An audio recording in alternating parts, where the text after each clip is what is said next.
Estás sintonizando, querido Infamous. Prepárate un café porque le daremos continuidad a la emisión 71.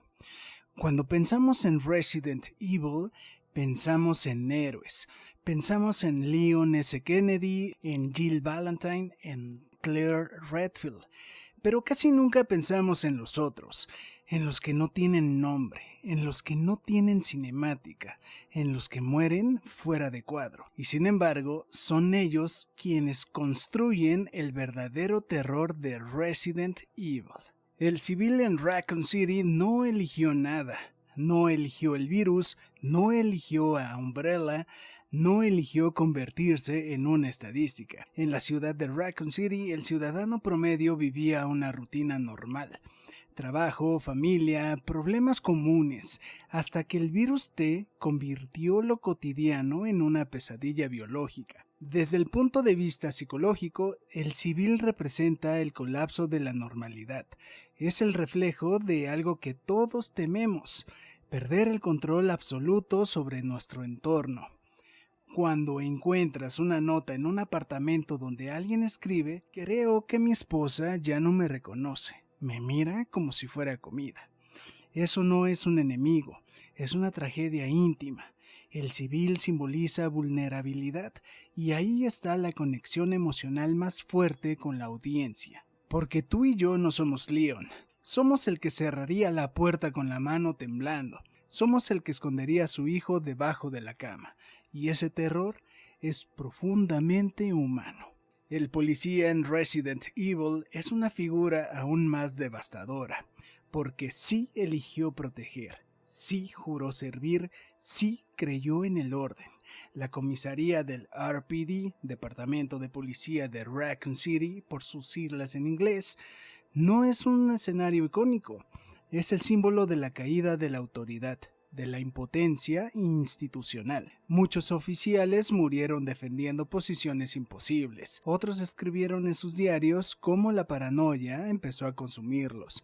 Algunos dispararon a compañeros infectados. Otros dudaron y murieron por ello. Aquí hay un dato psicológico fuerte. En situaciones de colapso social, la mente humana entra en modo supervivencia, pero quienes tienen responsabilidad moral sufren un conflicto interno devastador, para proteger a los demás o salvarse a uno mismo. El policía en Resident Evil representa eso. No es el héroe perfecto, es el hombre o mujer que siente miedo, pero aún así intenta sostener el orden mientras todo se descompone, y eso conecta, porque todos, en algún punto de nuestra vida, hemos intentado sostener algo que ya estaba roto. Ahora entramos a la zona más oscura, el mercenario. Personajes como Hank, mejor conocido como Mr. Death, representan una dimensión fría y clínica del desastre. Ellos no están ahí por humanidad, están ahí por contrato. Recuperar muestras, extraer datos, borrar evidencia. El mercenario simboliza la deshumanización corporativa. Es el brazo armado de la ambición científica. Pero aquí viene lo interesante. En muchos casos, incluso ellos muestran miedo. Incluso ellos son reemplazables. Son piezas sacrificables de una maquinaria mayor. Psicológicamente, el mercenario encarna el distanciamiento emocional como mecanismo de supervivencia. No sentir, no cuestionar, no empatizar. Y aún así, terminan atrapados en el mismo infierno. Porque el virus no distingue moralidad. Hablemos del NPC, el personaje no jugable, el que aparece en una esquina herido, el que te da una llave antes de morir, el que deja una nota. En términos narrativos, el NPC es el ancla emocional del mundo. Sin ellos, Resident Evil sería solo disparos y criaturas grotescas. Pero con ellos, el horror se vuelve personal. El NPC nos recuerda que hubo vida antes del caos, que esa ciudad tuvo cumpleaños, tuvo cafés abiertos por la mañana, tuvo parejas discutiendo por tonterías. El NPC es la prueba de que algo se perdió, y eso convierte al virus en algo más que un enemigo biológico. Lo convierte en un genocidio silencioso. En el fondo, el NPC somos nosotros. Y cuando uno muere en pantalla, aunque el juego no lo dramatice, nuestro cerebro sí lo hace, porque sabemos que pudo haber sido cualquiera. El terror en Resident Evil no es solo el zombie, es el aislamiento. Es la sensación de que nadie vendrá a rescatarte. Es la incertidumbre de no saber si el ruido detrás de la puerta es un infectado o alguien pidiendo ayuda. Raccoon City representa el miedo a que el sistema falle, el miedo a que la ciencia avance sin ética, el miedo a que la verdad se oculte, el miedo a que el poder corporativo pese más que la vida humana. Y todo eso se vive desde las sombras. Desde los civiles que nunca salieron en portada, desde los policías que murieron defendiendo un edificio condenado, desde los mercenarios que jamás fueron recordados. Ahora te hago una pregunta a ti que escuchas esto. ¿Con cuál te identificas? ¿Con el civil que solo quiere sobrevivir? ¿Con el policía que intenta mantener la dignidad? ¿O con el mercenario que ha aprendido a endurecer el corazón para no romperse? Resident Evil nos marcó en la infancia o adolescencia, pero al crecer lo entendemos diferente. Ya no vemos solo monstruos, vemos decisiones morales, vemos pérdidas, vemos estructuras colapsando. Y quizá por eso vuelve la nostalgia, porque recordamos jugarlo con miedo, pero ahora lo sentimos con conciencia. Estos personajes secundarios representan algo profundo. La mayoría de las historias no son protagonizadas por héroes legendarios, son protagonizadas por gente común enfrentando situaciones extraordinarias.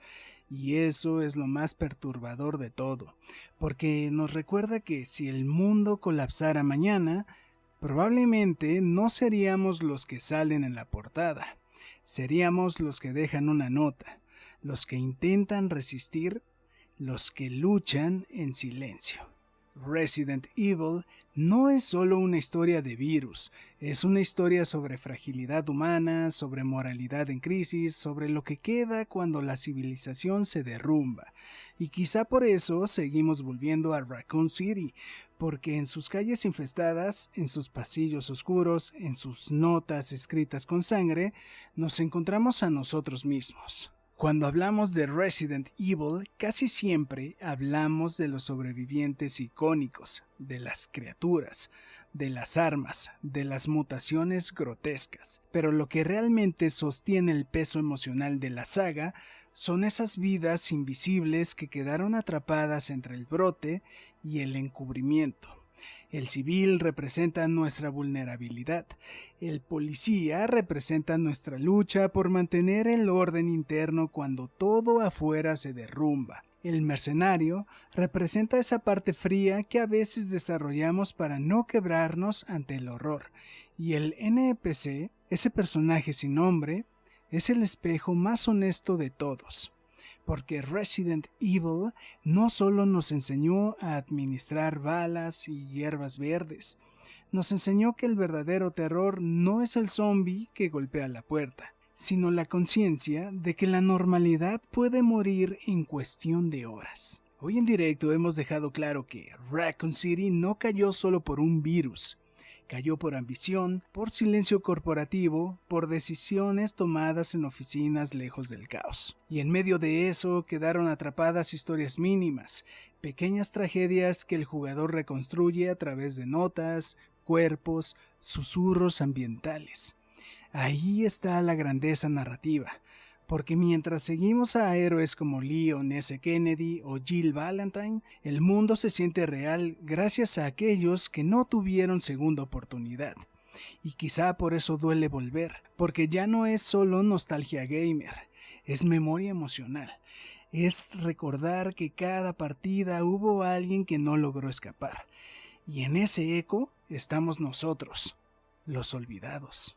Antes de despedirme, me gustaría saber si en algún momento te habías preguntado el propósito de cada personaje de Ciudad Raccoon, o bien, comenta con cuál te identificas de inmediato. Puedes compartirlo en mis redes sociales o en los comentarios de este episodio. Y no olvides que puedes reproducir este podcast en tu plataforma digital favorita. En Raccoon City no todos fueron héroes, pero todos fueron humanos. Y a veces el verdadero horror no es convertirse en monstruo, sino descubrir que siempre fuimos frágiles bajo la piel. Soy Emanuel Lara, hasta la próxima emisión de Querido Infamous.